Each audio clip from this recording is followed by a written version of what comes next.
This is being brought to you by Barry Saul. Remember, November 8th, vote Saul, District 3 Supervisor.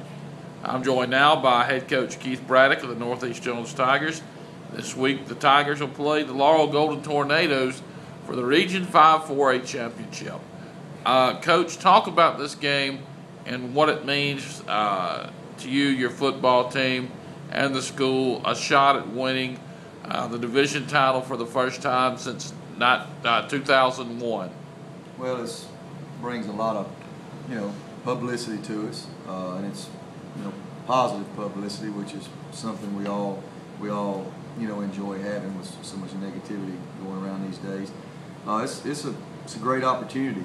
It'll be a tremendously tough task, but they all are. They all are. Laurel's a really good team. It's coached well, so we'll have our hands full with them. But I expect our kids to show up and play well. I expect our fans to show up and be loud. And like I said earlier, it's just a positive. Should bring a positive impact to our community. This game hasn't had really any big playoff implications since maybe 1999, since Will Parker hit that field goal, to win the game 13-10. Mm-hmm. Talk about how big this game is, for the community.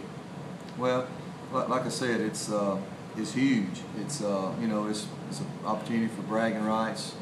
Our kids go to the same churches, play on the same, or played on the same Little League baseball team, so everybody knows everybody. So it's going to be huge, a lot of bragging rights. It should be an exciting contest. And like I said, I just hope we give those guys a good game. Talk about Laurel, on film, on tape. They're a really good team, led by Dontrell Pruitt, Justin Mack, and Brazil Tillman. Talk about, some of the challenges they bring to the table.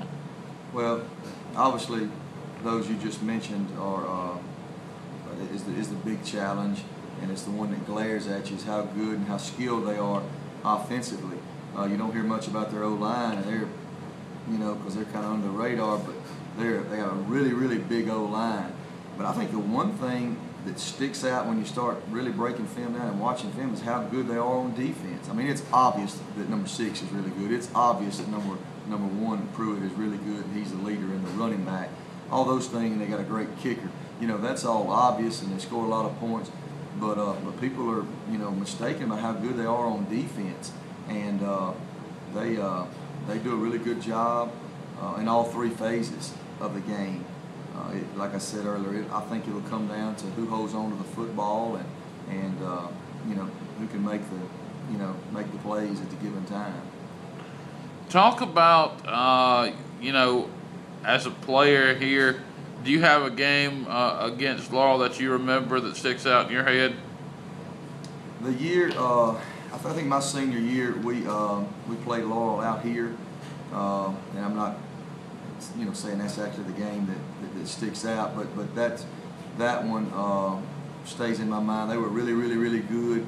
I think the first quarter was very close. They went on to win state championship. It was a deal where they might have been up 14-7 at half. They went on, took the lead late, and beat us pretty good. But they were a really good team. Obviously, being my senior year, I think a lot about that and how we competed, early. But the one game that I always remember was the game between the bricks. I believe David Perkins was quarterback. It was years ago. It was probably 87, 88-ish. I think it was a junior high guy. And Laurel was good. I can't remember the exact score. I think it was a 14-16, 14-12 game. James Newell, playing linebacker, was a transfer from Heidelberg, made a big lick on Perkins. That's the one Laurel game that, I think we created a turnover, maybe got injured, but that's the one Laurel game that seems to always stick with me, and that was between the bricks there. What are your keys to the game for Friday night at the bricks? It's like I told you all year, we've got to hold on to the football, and we've done a great job of that. We've got to win that turnover battle, so we've got to hold on to the football. We've we've got to be able to keep those guys from hitting a home run play, which, how do you do that? Lord knows they're tremendously good. Whether it be running, whether it be throwing, punt return, we've got to keep, they thrive off that. Yeah, they're a good team. Yeah, they can drive the football, but like any team, they get the crowd going, they get a big punt return, pick six, things like that. So we've got to prevent the home run play when they get the crowd into it. They really, really thrive on that. And then I think the last thing is we've got to create some turnovers, and we've been good at doing that this year. And we've got to create some turnovers and take advantage when we get those. Thank you.